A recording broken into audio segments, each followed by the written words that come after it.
Dear healthcare professionals and students, welcome to Healthcare Engineering. I am Asheni Silva, a biomedical engineer from Healthcare Engineering team.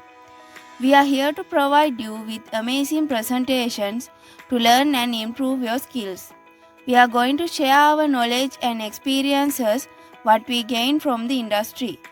I strongly believe that all kind of healthcare professionals and students can learn a lot from our YouTube channel and the blog by knowing the trends in modern healthcare world. Therefore, I would like to welcome you all to subscribe our YouTube channel and press the bell icon to get an instant update of a new informative video. Also, you can visit our blog www.learnbiomedengine.blogspot.com to learn more about the concepts we share in our videos. We can support in your healthcare businesses. We can help you out in advertising your healthcare products. We can promote your healthcare events. We can provide technical reviews for your medical devices as well as many more online supports we provide to boost a pure healthcare business. If you are interested to get support from us, please contact our admin to the given mail ID. Also, you can follow us in these social media groups which shown in the screen. The links will be given in the description below. Here is the part 2 video of defibrillator. If you are missed part 1 video of this topic, kindly watch it soon in our YouTube channel. Now, let's see what are the main parts of a defibrillator. The parts are including power source, batteries, electrical circuit, capacitor, inductor, electrodes and controls. Now let's talk about each and every component in detail. First component is power source. There are two different types of power sources used in a defibrillators. One is power supply. In here, step-up transformers are used to convert the main voltage of 240 volt AC to 5000 volt AC. This is then converted to 5000 volt DC by rectifier. If a main supply is unavailable, most defibrillators have internal rechargeable batteries. The second type is batteries. Initially, lead batteries and the nickel cadmium were used, but lately non-rechargeable lithium-ion batteries used. Next main component is electrical circuit.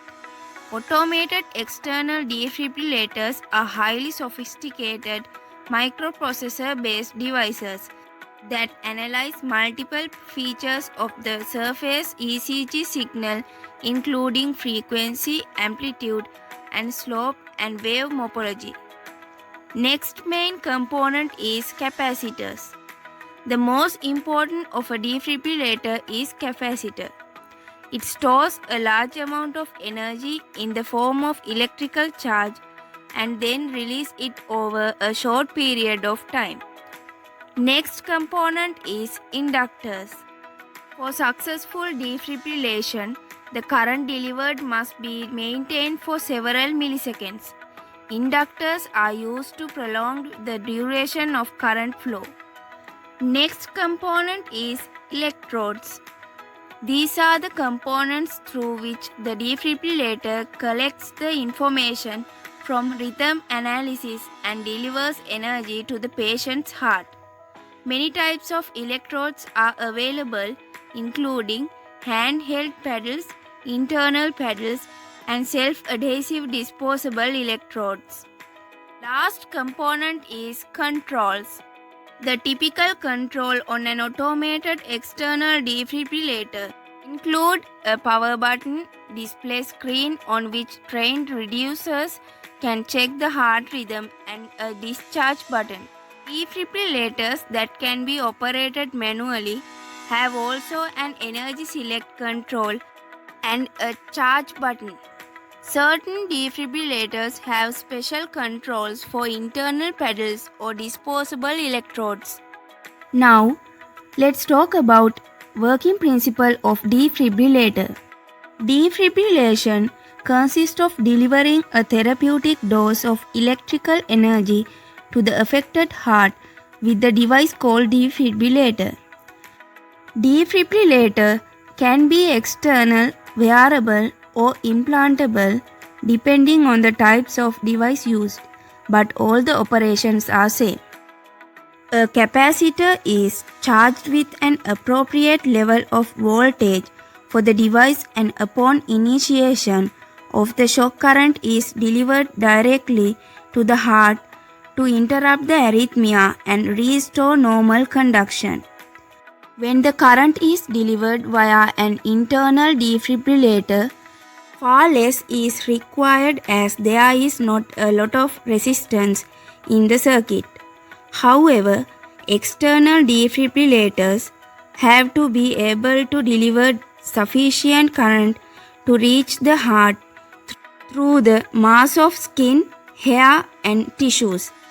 Most of external defibrillations shock were delivered via paddles placed upon the patient's chest, and the waveform was monophasic. Nowadays, there are two major changes have occurred in defibrillation techniques. One is that the majority of defibrillation shocks are delivered through the defibrillation electrodes pads that are placed directly on the patient's skin. The second major challenge is the use of biphasic waveform to deliver the current to the heart. When we use a defibrillator, it's a must thing to know the safety handling techniques.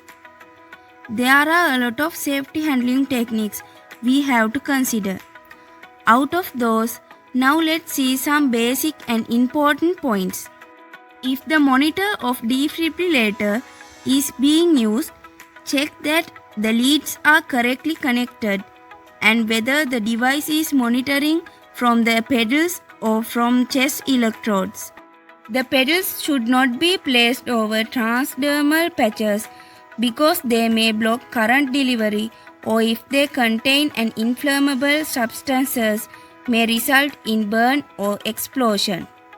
All source of oxygen must be removed from the patient during defibrillation because it supports combustion of arcing occurs. Staff should not touch the bed, patient, or any other equipment connected to the patient during defibrillation. The defibrillator should be charged until the paddles are applied to the patient's chest because accidentally discharge from open paddles may cause injury or death.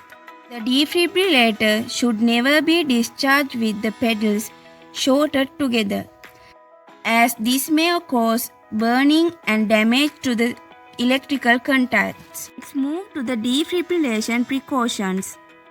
First, check the pulse of the patient. If you can't sense the pulse, let the AED determine. It can determine pulse and if defibrillation is needed. Second point is you might perform CPR before taking any further action. Third point is the AED device should be used with great care if the patient is in transportation. Before performing the defibrillation, make sure the chest of the patient is completely dry. Take a close look at the patient's chest. It should be free of nitroglycerin patches or materials. Next point is make sure the patient does not lie on a conductive surface like sheet metal or metal bleachers. These conductors may transmit the shock to the other people that are in the patient's neighborhood. Keep your hands off the patient while performing the defibrillation. Also, make sure no one else touches the patient. An AED should not be used on children under the age of 8. Look around the environment before perform a defibrillation. You shouldn't perform defibrillation if you are among flammable supplies such as gasoline and free-flowing oxygen. Now, Let's see what are the problems and its troubleshooting of defibrillator. First one is when the screen not functioning properly, screen blank, an LED will light, but AED and therapy functions may still operate. We can use voice prompts for patient treatment. If unable to use voice prompt for any reason, perform a CPR. Next point is if we heard voice prompt, that means electrode to skin contact is poor. That we need to clean, shave and dry the patient's skin. If we get sound of stop motion voice prompt, it means the patient moved because of breathing. Then the stop motion voice prompt will heard. For fix that, check the patient for normal breathing. In some cases, defibrillator can't deliver the required shock because of low battery power. In that case, perform a CPR if the patient is not responding or not breathing normally and showing no sign of circulation. Check the battery indicator. Replace the battery if needed. When the connection to the defibrillator is inadequate, check connector and electrodes voice prompt. During that situation, need to check if the electrode connector is completely inserted. That's all about the defibrillator. If you are willing to learn more about this topic, kindly visit our blog www.learnbiomedengine.blogspot.com. And to get support to promote your healthcare business, please contact us in the given mail ID. Don't forget to subscribe our YouTube channel and press the bell icon to receive update of a new informative video.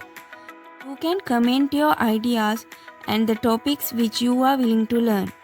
Also, you can follow us in these social media platforms which shown in the screen. The links will be given in the description below. Thanks for watching.